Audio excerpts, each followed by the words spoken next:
Salut et bienvenue dans l'histoire des animaux, les axolotes.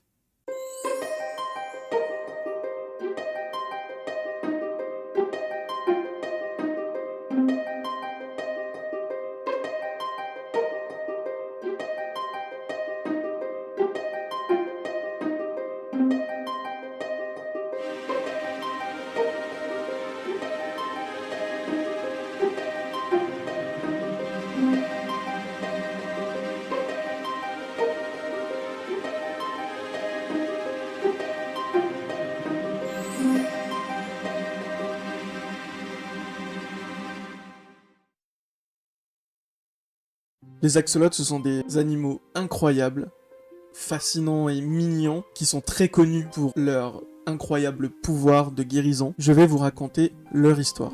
Les axolotes ont été documentés pour la première fois par des naturalistes européens au début du 19e siècle, notamment par Alexander von Humboldt, un polymathe allemand, notamment célèbre pour ses expéditions en Amérique du Sud et ses contributions significatives à la géographie et aux sciences naturelles. En 1803, Humboldt et son compagnon de voyage, Aimé Bonpland, découvrent pour la première fois des axolotes dans les lacs de la vallée de Mexique. Alors le terme axolote, il faut savoir qu'il vient d'une très vieille langue, le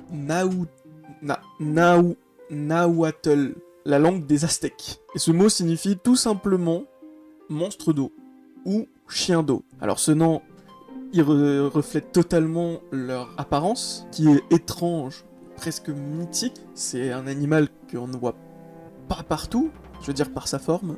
Et c'est aussi un animal qui est ancré dans l'imaginaire collectif des Aztèques, car il a été longtemps vénéré dans la culture aztèque. On raconte que le dieu Xolot, dieu de la mort et du feu, qui avait le pouvoir de guider les âmes dans le monde souterrain, se serait transformé en axolote pour échapper à la mort elle-même. Cependant, même sous cette forme aquatique, Xolot n'a pas réussi à échapper à son destin. Alors ce mythe a enrichi l'aura mystique qui entoure cette petite bête, et ils étaient aussi utilisés dans des rituels sacrés, et étaient considérés comme des symboles de régénération et de transformation, des attributs directement liés à leur capacité biologique exceptionnelle. D'ailleurs la biologie, parlons-en.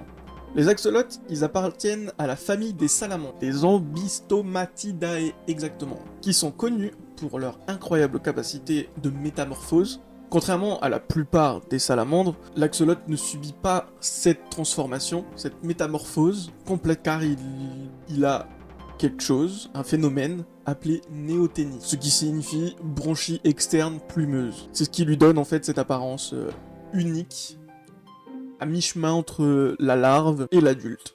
Dans cette famille, évidemment, on trouve d'autres espèces comme la salamandre tigrée, qui, elle, est originaire d'Amérique du Nord, et pouvant atteindre jusqu'à 35 cm.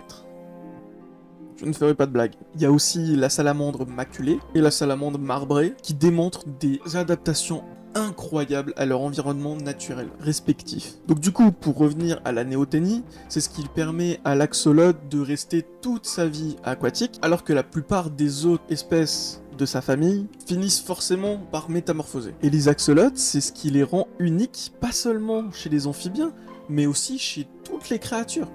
C'est le seul. Le seul. Alors pause, parce que en fait, je viens de regarder, mais ça existe aussi chez d'autres amphibiens, comme la salamandre de Sibérie et les mammifères, car certains traits physiques de l'être humain, comme le visage plat, les grands yeux et la structure crânienne, sont considérés comme néoténiques par rapport à nos ancêtres. Et on peut aussi voir ça chez les chiens, par exemple pour les races qui sont sélectionnées pour être beaucoup plus dociles par rapport à leur ancêtre le loup. Voilà. Pour revenir aux amphibiens, l'histoire des amphibiens, dans les premiers comme l'Ichthyostega, j'ai réussi du premier coup, ont évolué il y a environ 370 millions d'années, comme ça, c'est pas l'année dernière, c'était pendant la période dévonienne. Et ces créatures-là, c'était notamment les premières à faire la transition aquatique à terrestre, et les salamandres, leurs descendantes, quant à elles, ont divergé des autres amphibiens il y a environ 150 millions d'années pendant le Jurassique. Et donc les membres de la famille des Ambystomatidae sont apparus au début de la période tertiaire, il y a environ 60 millions d'années. Les fossiles d'axolotes sont très rares, mais d'autres membres de leur famille datent du Pliocène, soit il y a environ 5,3 à 2,6 millions d'années. Et donc cette rareté de leurs fossiles ajoute une couche de mystère énorme sur leur histoire évolutive. On suppose que l'axolote ait évolué de cette façon pour rester à cette forme larvaire toute sa vie, grâce à l'environnement dans lequel il est. Les lacs de haute altitude de Mexico lui proposent une niche stable en termes d'écologie et qui était surtout riche en ressources. Donc en fait, c'est tout simplement qu'il n'a jamais eu besoin de passer de la transition aquatique à la transition terrestre pour aller se nourrir. Il a toujours trouvé ce qu'il lui fallait dans le lac. Ah, l'axolote, c'est une petite feignasse. Il a pas fait comme ses frangins. Il est resté dans le berceau. Ce qu'il faut savoir, c'est que les axolotes sont endémiques des lacs de la vallée de Mexico. Alors endémique, qu'est-ce que ça veut dire? Endémique, ça veut dire que c'est que ici qu'ils sont. Les lacs, ça va être le lac de Xochimilco et Chalco. C'est des lacs qui ont été formés par des activités volcaniques et tectoniques il y a plusieurs millions d'années, au fur et à mesure du temps.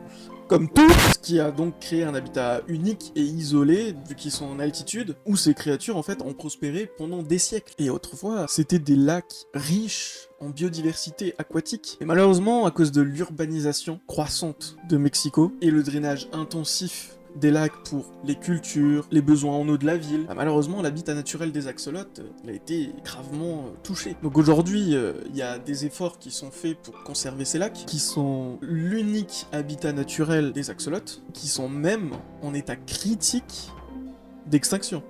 Critique. Il y a plusieurs projets de restauration des zones humides, de réintroduction d'espèces indigènes qui sont en cours en fait pour sauver l'axolote. Mais le problème c'est que il y a énormément de défis, notamment la pollution, l'introduction d'espèces invasives comme la carpe et la pêche, et puis bien évidemment le changement climatique qui affecte la qualité de l'eau et les ressources naturelles. Tous ces problèmes-là en fait ont fait que aujourd'hui, on estime qu'il reste une cinquantaine d'axolotes à leur état naturel, dont les canaux de Xochimilco. Comme vous devez certainement le savoir, plusieurs dizaines de milliers sont élevés en captivité, notamment pour les études scientifiques, à cause de leur néoténie, mais aussi en tant qu'animal de compagnie. Et donc du coup, ces axolotes sont beaucoup étudiés pour leur néoténie, mais aussi pour leur régénération. Ils sont pas capables seulement de faire pousser un membre, ils sont capables de se faire repousser de la moelle épinière, une partie de cerveau, une partie du cœur. C'est des monstres, c'est Wolverine. Et donc si on arrivait à appliquer ce genre de traitement sur les humains ou dans le domaine vétérinaire,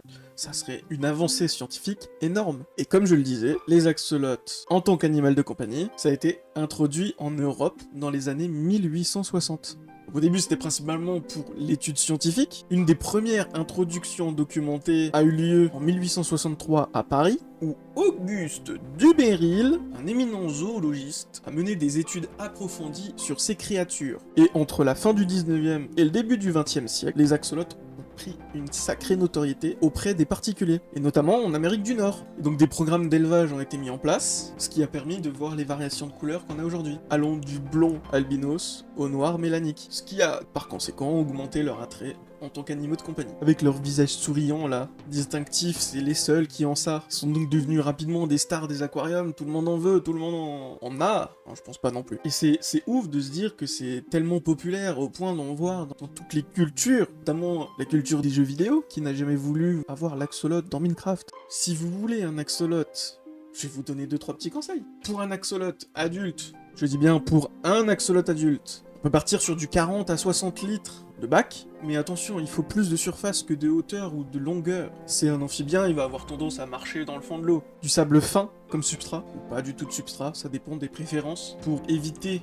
de leur faire mal, puisque en fait ils ont la peau très fragile. Faut éviter tout ce qui est corrosif. Après vous pouvez évidemment laisser le fond de l'aquarium nu pour éviter l'aval du substrat ou quoi que ce soit. Pour les températures optimales, entre 14 et 19 degrés. 19 degrés c'est nickel. Faut bien évidemment filtrer votre eau avec un filtre, mais attention, pas trop de courant, l'axolote il va pas aimer si c'est branché elles font ça. Alors attention, les axolotes sont carnivores. N'allez pas mettre des petits poissons avec eux parce qu'ils vont se faire bouffer très vite. Vous pouvez tout simplement les nourrir avec des pelés ou alors des vers de terre, ou du coup des petits poissons, des larves d'insectes, mais c'est plus facile de les nourrir avec des petits pelés. Et attention, bien mettre une grille au-dessus de l'aquarium parce qu'ils sont capables de sauter et se barrer.